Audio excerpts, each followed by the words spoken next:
All right, guys, episode 69 of the Millennial Momentum podcast. Thank you so much for joining, whether you're on the podcast app, Google Play, Stitcher, YouTube. Very grateful that you're joining me today. I want to give a quick Monday motivation and some tactics around developing confidence. Confidence, I think, is just so important in every area of life. Not much can get done unless you believe in yourself and you have that extra fire. It's what makes David think he can beat Goliath. It's what makes all these people imagine that they can do great things, and it just feels good. You have an extra pep in your step. You're smiling at people. You're feeling good. You're creating good relationships. Like when you're confident and you feel good, like you can just tell they have that it factor. And so through a few things I've read, podcasts I've listened to, my own experiences, I think there's 3 ways that you can break that down. I think I first heard this from Mike Gervais, but I'm not entirely sure. But the 3 ways that you can break down and develop confidence. The first one is through your past experience.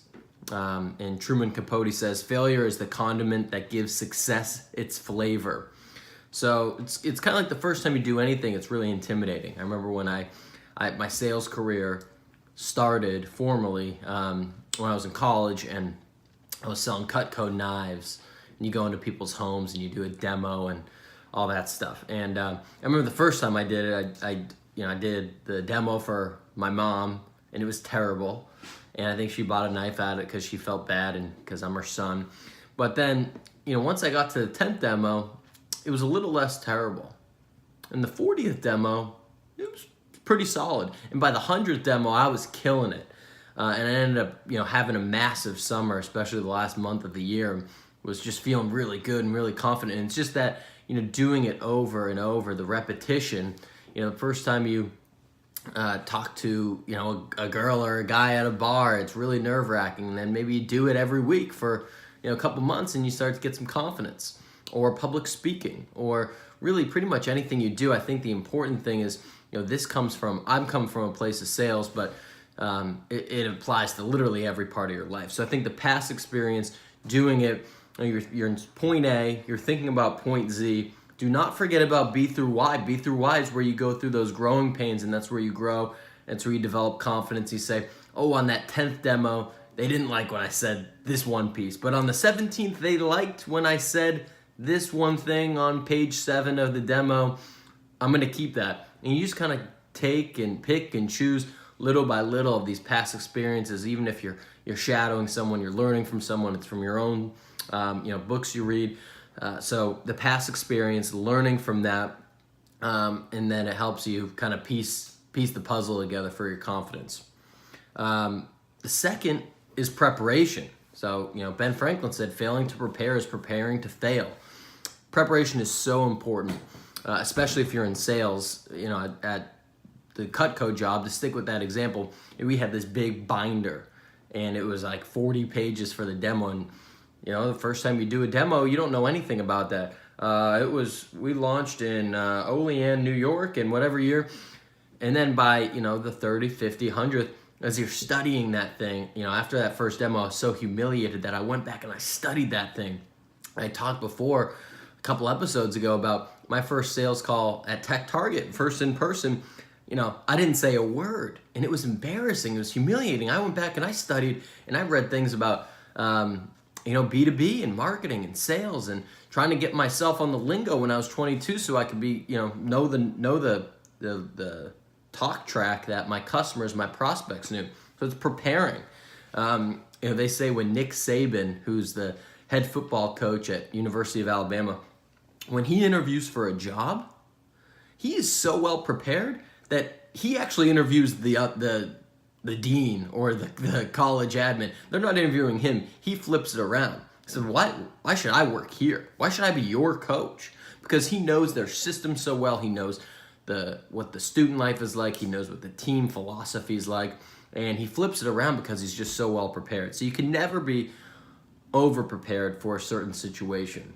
Know your facts. Know the people that are involved. Know the situation. Think about it in your head. Visualize it. If it's sales, like what are the questions I'm going to ask? What's it going to be like to shake their hand? What am I going to be wearing? You visualize all that and you get yourself ready in the preparation. Preparation's boring, it's lonely, but it's really, really helpful. And then the third piece, this might be the most important, is your self-talk. He who says he can and he who says he can't are both right, or she. That's from Confucius. So oftentimes I think we underestimate what our self-talk can do. You know, a lot of times we're thinking, man, like, I really screwed that one up, or man, I'm so lazy, or I'm so frustrated, or I'm in a slump, or I'm not a morning person, or man, I just don't know if I'm cut out for this job. When you switch that self-talk, and it's not just like making things up and saying, yeah, I'm the greatest salesperson that ever lived, or getting cocky and arrogant about it when you haven't earned it. We say, hey, I can do this. I'm gonna have a great meeting today. I'm gonna have a great day today. And talk yourself into it. And those thoughts then become actions, and then that momentum builds from there. And you say, hey, I can do this. I can go up to that guy or girl at the bar. I can have this sales call. I'm gonna make this cold call. I can go run 3 miles. I can do it might take me an hour, it might take me 20 minutes, it might take me all day long, but I will run those 3 miles. And then next week I'm gonna run 4. And the week after that I'm gonna run 5. And it's self-talk and telling yourself, I can do it, I'm good, I'm capable, let's push through it. It's gonna be tough, but I can get it done. And I think the self-talk is super important. So, just giving yourself a pep talk, and training yourself maybe, 5 minutes in the morning and saying, hey, this is what I have in front of me today, this big meeting or this thing or that thing. Like, I'm ready to go. Let's do this thing. Let's roll.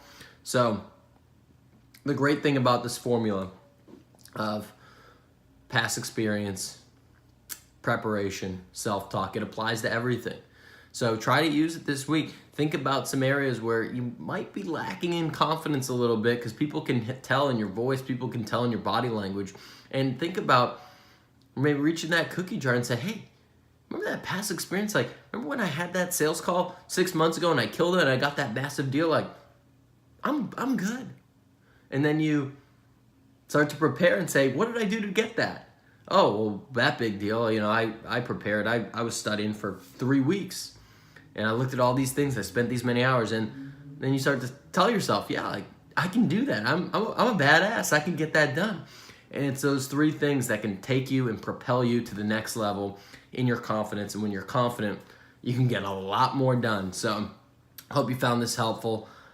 I need to work on my confidence a little bit for sure in a lot of aspects of life. I find it helpful just to lay this out and say it to you. Hope we have a great week. Decide to get after it. It's Monday morning. Let's make this the best week of our lives. Let's do it. Out.